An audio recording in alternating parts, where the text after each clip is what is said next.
우리 찬송가 389장입니다. 389장. 내게로 오라 하신 주님의 말씀을 따라 나와서 내 몸과 마음을 주께 드리니. 389장 찬송입니다. 내게로 오라 하신 주님의 말씀을 따라 나와서 내 몸과 마음을 주께 드리니 주여 받아주소서. 내 뜻과 정성 모두 주 예수 따라가오니 내 갈 길 인도하여 주소서. 오 나의 주시여, 내 맘에 주의 성령 오셔서 정결케 하여 주시고 주님의 귀한 성전 삼으사 항상 계시옵소서. 나 주님 힘써 섬기며 늘 충성하며 살리니 내 갈 길 인도하여 주소서. 오 나의 주시여, 내 참된 친구 되신 구주여, 나에게 임재하시사 이 세상 끝날 되어 숨질 때 주여 함께 하소서. 나 주님 품에 안기어 자만식 영생 노리니 내 갈 길 인도하여 주소서. 오 나의 주시여. 하나님 아버지, 이런 아침을 저희들에게 허락하여 주시고 또 기도하는 자리로 저희들을 불러주시며 첫 찬송을 통하여 우리의 머리부터 발끝까지 모든 세포가 울리게 하여 주셔서 감사를 드립니다. 우리의 입술로 하나님을 찬양하였는데 사실은 우리의 몸에 있는 모든 세포들이 하나님을 찬송하는 새 하루가 되게 인도하여 주시옵소서. 사랑하는 주의 자녀들이 늘 이 시간이면 하나님 앞에 간구하며 나아갑니다. 주 성령께서 함께하여 주시옵소서. 특별히 하나님, 우리에게 이 땅을 살아갈 수 있도록 몸을 주셨사오니 이 몸을 잘 건사하며 살아갈 수 있도록 지혜와 명철과 능력과 복으로 함께하여 주옵소서. 우리의 마음도 건강하고 몸도 건강하고 우리의 영혼도 늘 건강하여서 우리의 영혼으로는 늘 하나님이 우리와 함께 하신다라는 그 사실을 늘 깨닫게 하여 주옵시고, 우리의 마음으로는 하나님 세상의 이것저것에 집착하고 불의한 것들을 바라보면서 마음을 불편하게 할 것이 아니라 내게 베풀어 주신 모든 것들을 감사하며 살아갈 수 있는 우리의 마음의 자리가 되게 이끌어 주옵시고, 때때로 우리 몸이 가지고 있는 한계를 경험할 때에 하나님 아버지 불안해하고 염려할 것이 아니라 그 한계를 늘 뛰어넘도록 힘을 주시는 하나님과 더 한 걸음 진보하며 나아갈 수 있는 능력의 시간이 되게 이끌어 주시옵소서. 우리 몸의 한계에 갇혀 있는 저희들이 아니라 우리 몸의 한계에 있음에도 불구하고 여전히 오늘 우리를 지키시고 이끄시는 하나님으로 인하여 내가 오늘 살아가고 있음에 감사하고 또 감사하며 살아가는 저희들 되게 복을 내려 주시옵소서. 더럽고 추한 욕망으로 우리의 몸을 괴롭히는 일이 없도록 지혜와 분별의 은혜를 허락하여 주옵소서. 부득이하여 하나님 아버지, 우리의 시간은 속에서 우리의 몸은 나날이 약해져 가는 것 또한 사실입니다. 그것을 불안해하고 염려할 것이 아니라 그 약함 가운데 찾아오시는 하나님으로 인하여 오늘을 성실히 감사하며 살아가는 저희들 되게 이끌어 주시옵소서. 더러운 질병이 우리 몸에 침투하지 못하도록 주의 성령께서 두루두루 감찰하시며 보호 인도하여 주시옵소서. 아버지 하나님, 오늘 내가 건강하다면 누군가를 위하여 기도하는 자리가 꼭 있게 하여 주옵소서. 나만을 위한 건강이 아니라 이 땅을 살아가는 누군가의 연약함을 돌보고 기도해주며 격려하는 사람의 모습이 되게 이끌어 주시옵소서. 예수님 이름으로 기도하옵나이다. 아멘. 하나님의 말씀은 느헤미야서 13장 말씀입니다. 13장 1절부터 14절까지 말씀을 함께 같이 읽어보겠습니다. 그날 모세의 책을 낭독하여 백성에게 들렸는데 그 책에 기록하기를 암몬 사람과 모압 사람은 영원히 하나님의 총회에 들어오지 못하리니 이는 그들이 양식과 물로 이스라엘 자손을 영접하지 아니하고 도리어 발람에게 뇌물을 주어 저주하게 하였음이라. 그러나 우리 하나님이 그 저주를 돌이켜 복이 되게 하셨다 하였는지라. 백성이 이 율법을 듣고 곧 섞인 무리를 이스라엘 가운데에서 모두 분리하였느니라. 이전에 우리 하나님의 전을 방을 맡은 제사장 엘리야십이 도비야와 연락이 있었으므로 도비야를 위하여 한 큰 방을 만들었으니 그 방은 원래 소재물과 유향과 그릇과 또 레위 사람들과 노래하는 자들과 문지기들에게 11조로 주는 곡물과 새 포도주와 기름과 또 제사장들에게 주는 거제물을 두는 곳이라. 그때에는 내가 예루살렘에 있지 아니하였느니라. 바벨론 왕 아닥사스다 32년에 내가 왕에게 나아갔다가 며칠 후에 왕에게 말미를 청하고 예루살렘에 이르러서야 엘리야십이 도비야를 위하여 하나님의 전뜰에 방을 만든 악한 일을 한지라. 내가 심히 근심하여 도비야의 세간을 그 방 밖으로 다 내어 던지고 명령하여 그 방을 정결하게 하고 하나님의 전에 그릇과 소재물과 유향을 다시 그리로 들어 놓았느니라. 내가 또 알아본즉 레위 사람들이 받을 몫을 주지 아니하였으므로 그 직무를 행하는 레위 사람들과 노래하는 자들이 각각 자기 밭으로 도망하였기로 내가 모든 민장들을 꾸짖어 이르기를 하나님의 전에 어찌하여 버림바 되었느냐 하고 곧 레위 사람들을 불러 모아 다시 제자리에 세웠더니 이에 온 유다가 곡식과 새 포도주와 기름의 11조를 가져다가 곡관에 드림으로 내가 제사장 셀레마와 서기관 사독과 레위 사람 부다야를 창고지기로 삼고 마따냐의 손자 사꿀의 아들 하난을 버금으로 삼았나니 이는 그들이 충직한 자로 인정됨이라. 그 직분은 형제들에게 분배하는 일이었느니라. 내 하나님이여, 이 일로 말미암아 나를 기억하옵소서. 내 하나님의 전구와 그 모든 직무를 위하여 내가 행한 선한 일을 도말하지 마옵소서. 아멘. 어느덧 우리가 느헤미야를 쭉 읽어 나가는데요. 이제 벌써 13장 다 읽게 되었습니다. 그래서 이 느헤미야 말씀을 읽고 또 에스더까지 읽고 그다음에 다시 또 시작의 말씀으로 한번 돌아가 보겠습니다. 여러분, 아침을 맞이하면 참 좋지 않습니까? 새날을 맞이한다라는 건 참 좋은 일인 것 같아요. 그리고 더 좋은 일은 지난번에도 한번 말씀을 드렸지만 첫 입술을 열어서 하나님의 찬양을 할 수 있다라는 게 참 좋은 일이 아닌가 그런 생각을 해보게 됩니다. 예전에 제가 만났던 그 우리나라에서 꽤 유명하셨던 성악가 분이 그러시네요. 목사님, 노래 중에 가장 좋은 노래가 뭔지 아십니까? 그랬더니 이제 물어보더라고요. 그래서 뭡니까? 그랬더니 워낙 노래들을 많이 부르시니까 하나님을 찬양하는 찬송입니다. 이렇게 얘기를 하더라고요. 그러면 언제 부르는 게 제일 좋은지 아십니까? 그러더라고요. 언제 부르는 게 제일 좋습니까? 그랬더니 새벽에 부르는 게 참 좋습니다. 첫 입술을 열어가지고 하나님을 찬양하는 것만큼 기쁜 일이 없습니다. 그런 얘기를 하시더라고요.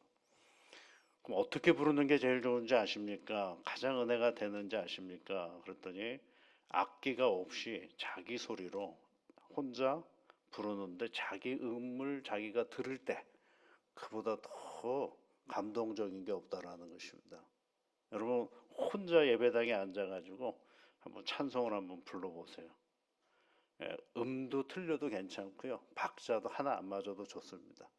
그러나 내 목소리를 가지고 내가 그 찬양을 들어보면 내가 은혜를 받을 때 이때가 진정 찬양의 참된 의미요 가치인 것입니다. 근데 요즘에는 그런 것보다는 뭘 많이 하느냐면 마이크도 있잖아요. 이렇게 보면 그 약간의 에코가 들어가게 해가지고 약간 울림 있게 만들고, 그러니까 내 목소리보다는 이렇게 울림 있게 만들고, 그 다음에 이제 뭐 찬양대 같은데 이렇게 보면은 악기를 여러 개를 둬가지고 사람의 목소리를 다 묻혀버리고 말아요. 그러니까 악기 소리만 잔뜩 나는 거죠. 그게 틀렸다라는 것보다는 더 중요한 건 뭐냐면 내가 찬양하는 사람으로서 나의 자리를 잘 지켜가는데 제일 중요한 건 뭐냐면 내 목소리를 잘 듣는 거예요. 근데 자꾸 교회가 이런 찬양하고 이런 거 보면 잘하려고 너무 애를 많이 쓰죠. 잘하려고. 예. 잘하려면 다 성악가를 가야죠, 뭐. 근데 그런 것보다는 우리에게 주어지는 시간과 공간 속에서 하나님을 잘 찬양하면서 나가는 것들이 굉장히 중요한 은혜죠. 새벽마다 제가 가장 큰 은혜를 많이 받는, 저 스스로가 은혜를 많이 받는 것들이 바로 새벽에 첫 찬양을 부를 때가 이게 참 은혜가 됩니다. 오늘도 보면 여러분, 내 갈 길 인도하여 주소서. 얼마나 귀한 고백입니까? 내 갈 길 인도하여 주소서. 오 주여, 내 갈 길 인도하여 주소서. 여러분, 우리의 갈 길을 인도해 주시는 하나님의 은혜를 늘 경험하면서 살아가는 믿음의 시간들이 되셨으면 좋겠습니다. 느헤미야가요, 이제 모든 걸 쭉 정리하다 보니까 이제 생활 속에서 하나님의 백성들이 조금 더 하나님과 더 가까이 가는 일들을 했으면 좋겠다라고 생각을 하고, 우리의 신앙의 자리 속에 곳곳에 우리도 잘 모르는 사이에 비신앙적인 요소들이 들어가 있는 경우들이 있어요. 이게 나도 모르는 사이에 신앙생활과 전혀 상관없는 그런 것들이 이렇게 살짝 하나의 관습처럼 들어와 있을 때가 있거든요. 그것이 정말 신앙인 것이냐 생각하기도 하고 판단하기도 하는데 그렇지 않을 때가 있죠. 그러니까 이스라엘 백성들이 이제 예루살렘 성 안에 돌아와서 다 정착한 이후에 그네들의 신앙생활을 가만히 보니까 아이고 이거 신앙하고 아무 상관이 없는 건데 거기에 이제 아무렇지도 않은 일들이 들어가 있는 거죠. 그게 이제 오늘 1절과 3절, 4절까지 말씀을 보면 암몬 자손과 모압 자손을 하나님의 백성 안에 들여보내지 말라라는 이야기인 것입니다. 그 이유는 다른 것이 아니라 이스라엘 백성들이 여러분 광야길을 걸어갈 때의 이 암몬과 모압이 이스라엘 백성들을 이렇게 대우해 주지를 못했어요. 여러분 광야길에는요 기본적인 광야의 삶을 살아간다라는 건 다른 민족과 내 민족 이것을 구분하기보다는 기본적인 광야 생활에 모든 예의가 있어요. 그 예의가 뭐냐면 나그네에게 물과 양식을 주는 것이 최소한의 예의입니다. 이게. 그런데 이 광야길을 걸어갈 때마다 모세가 물어보거든. 우리가 이 길을 좀 가도 되겠느냐? 그랬을 때 이제 모압과 암몬이 그걸 방해했던, 막았던 사람이거든요. 그래서 그네들을 들여보내지 말라라고 얘기를 하고 또 이제 나중에 민수기에 보면 발락이라는 사람, 이스라엘 백성들이 이제 지나가야 되니까 그거를 못 가게 하려고 발람이라는 그런 그 광야의 제사장에게 이스라엘 백성들을 저주하라 그러잖아요. 그럴 때 그 저주를 나귀가 막죠. 나귀가 막으면서 오히려 저주보다는 축복을 하는 장면을 우리가 이제 알 수가 있죠. 민수기에 나오는 이야기죠. 그래서 이제 그네들을 이제 그 이스라엘 백성들 사이에서 이렇게 배제시켜라라고 얘기하는 것입니다. 그랬더니 이 말씀을 가지고 사람들은 뭐라고 이해를 하느냐 하면 이렇게 얘기를 해요. 아, 이방 민족하고는 상대를 하지 말라는 얘기인가 보구나. 그렇게 들릴 수는 있죠. 그런데 여러분 또 한번 생각해요. 성경은 그 부분만 읽으면 안 되고요. 그 부분을 읽으면서 총체적으로 생각을 해봐야 돼요. 예를 들면 이럴 수 있잖아요. 여러분, 룻이라는 여인이 있죠. 룻은 이방 여인이에요. 여기 나오는 모함 여인이거든요. 그러면 그는 또 어떻게 해요? 예수님의 족보 안에 들어가 있어요. 아, 이걸 어떻게 또 설명을 하겠어요, 이거는.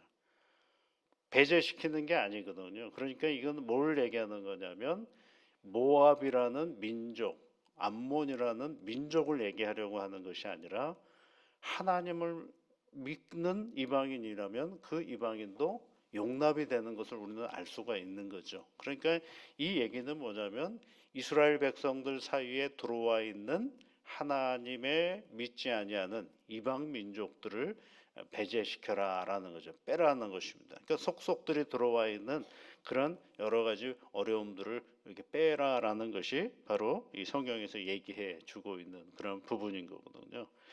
그러니까 하나님을 믿는 믿음의 사람들 사이사이 안에 뭐예요? 비신앙적인 요소들이 있는 것들은 잘 점검해서 그것들을 제거하라라는 얘기입니다. 그러니까 우리도 마찬가지거든요. 우리도 예수를 믿으면서도 아까 앞서 말씀드렸죠. 생활의 어떤 습관에 따라서 그 생활의 습관에 따라서 비신앙적인 요소들이 우리 가운데 들어와 있는 경우들이 있거든요. 그 대표적인 것 중에 하나가 뭐냐면 여러분 부득이하게 주일을 빠질 때가 있잖아요. 그렇죠? 태능교회 아닌 다른 데 가서 가야 될 때가 있잖아요. 그렇게 되면 사람들 마음 가운데 그러다가 이제 무슨 일이 있어서 잘 안 되면 뭐라고 대뜸 생각합니까? 내가 주의를 어겨가지고 이렇게 됐구나 이렇게 생각하는 거죠. 예, 늘 말씀드리잖아요. 우리 대한민국은 그래도 감사한 게 조금만 마음만 쓰면 예배당이 있어요, 없어요? 어지간하면 다 있거든요. 예, 그러니까 어떻게 하면 됩니까? 그 예배당에 가서 예배를 드리던가. 정말 예배당이 없다고 한다면 나 혼자라도 아침에 일어나서 찬송가 하나 부르고 하나님 말씀 읽고 기도하고 그러면 뭐가 되는 거예요? 예배가 되는 거거든요. 나 혼자 예배를 잘 드릴 수 있으면 공간에 이렇게 모여서 예배를 드릴 수 있는 것과 큰 차이가 없는 것입니다. 이건 이렇게 예를 들어서 목사가 설교를 하고 뭐 하고 하는 건 하나의 과정과 절차지 그것이 전부일 수는 없거든요. 그러니까 내가 있는 자리에서 하면 되는데 아 내가 주의를 어겼기 때문에 이런 뭐예요? 이게 약간은 우리 밑바닥 저 밑에 뭐가 있느냐면 샤먼이 있는 거예요. 무속이 있는 거죠. 이게 그런 건 얼른 버리셔도 됩니다. 얼른 버리셔도 됩니다. 두 번째 이야기는 뭐냐면 도비아라는 사람이 성전에 방을 갖게 되었어요. 도비아가 누구예요, 여러분?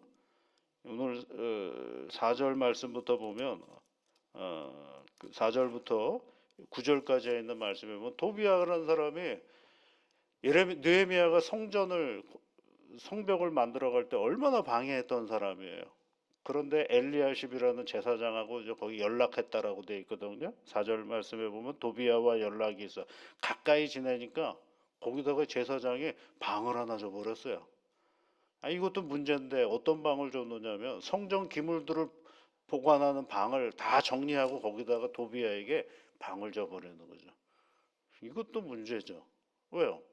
하나님의 전을 왜 사사롭게 자기가 그 방을 주고 말고 할 수가 있어요. 그것도 하나님의 일들을 방해했던 사람을 거기다가 주는 거죠. 그것도 이제 문제가 있는 거죠. 친소의 문제가 아니라 이거는 공정의 문제라고 할 수가 있죠. 하나님의 일을 위하여 애쓰고 나타났던 사람들을 아무렇지도 않게 도비아에게 준다는 건 그동안에 그가 한 일에 대한 것들을 아무 생각 없이 그냥 무시해버리고 마는 거죠. 굉장히 큰 방해를 했거든요. 그러면 그 방해한 사람들에게 감히 하나님 앞에 성전에서 그 방을 준다라는 건 말이 되지를 않죠. 그것들을 또 제거해 가는 그런 과정들이 있는 거죠. 또 어떤 일들을 했어요? 레위 사람들에게 몫을 주라고 했는데 여러분 그 10절 말씀부터 14절까지 말씀을 보면 자기 레위 사람들에게 그 받을 몫을 주지 아니하여서 그렇게 되어 있죠. 그러니까 그 사람들은 뭐예요? 먹을 게 없으니까 각자 자기 생업으로 돌아가 버리고 만 것이죠. 그래서 10절 끝에 보면 각기 밭으로 도망하였기로. 그래서 민장들, 소위 백성들의 지도자들을 꾸짖어 가지고 니들이 하기로 했는데 왜 안 하느냐라고 얘기하는 거죠. 근데 어제 우리가 읽어봤어요. 어제 끝부분에서 뭐예요? 하나님께 레위의 몫을 주라고 그렇게 했다라고 다 해서 그렇게 주기로 했어요. 그런데 지금 안 주고 있죠. 주기로 했는데 주다가 안 줘버리는 거죠. 이게 뭘까요, 여러분? 예, 뭘 주는 건 생각보다 아깝거든요. 그러니까 쉽게 망각해버리고 마는 것입니다. 그러니까 관심을 안 두니까 쉽게 싹 망각해버리고 마는 그것을 다시 정비하고 다시 세워가는 것들을 우리가 필요로 하는 거죠. 여러분 교회예요. 예, 그렇게 얘기하시는 분들 많아요. 아, 교회가 너무 이상한 데로 개혁을 해야 된다라고 얘기해요. 개혁이 얼마나 어려운 건지 아세요? 뭘 바꾼다라는 건 정말 정말 어렵습니다. 이게 예, 뭘 원래 있던 것들 그 다음에 내 편한 대로 하려고들 다 그러지 정말 하나님의 교회를 또는 우리가 하나님의 일들을 정비하고 점검하고 정말 본질을 잃어버리지 않으려고 애를 쓰는 건 생각보다 굉장히 어려운 일입니다. 그러니까 이 구석구석에 우리도 모르는 습성이 그 안에 비신앙적인 요소들이 있는 것들을 보게 되는 것이죠. 여러분들 정신을 바짝 차려야 됩니다. 내가 오늘 하는 일들, 내가 오늘 우리 교회가 하는 일들, 이런 것들이 정말 하나님의 본질과 가까이 있는 것인지, 혹시 그냥 인간의 관습에 따라서 멀리 떨어져 있는 것인지, 그것들을 늘 구별을 해서 아닌 것들은 애써 고쳐나가는 일에 우리가 신앙의 길을 만들어가죠. 날마다 새롭게 우리를 바꿔가는 갱신의 시간들을 만들어가는 건 우리 신앙생활의 가장 중요한 요소가 아닐 수가 없습니다. 오늘도 우리에게 맡겨진 새 하루를 시작하면서 이런 일들을 잘 감당하며 살아가는 새날이 되시기를 주의 이름으로 축복합니다. 우리 같이 기도하겠습니다. 하늘에 계신 우리 아버지, 아버지의 이름을 거룩하게 하시며 아버지의 나라가 오게 하시며 아버지의 뜻이 하늘에서와 같이 땅에서도 이루어지게 하소서. 오늘 우리에게 일용할 양식을 주시고 우리가 우리에게 잘못한 사람을 용서하여 준 것 같이 우리 죄를 용서하여 주시고 우리를 시험에 빠지지 않게 하시고 악에서 구하소서. 나라와 권능과 영광이 영원히 아버지의 것입니다. 아멘.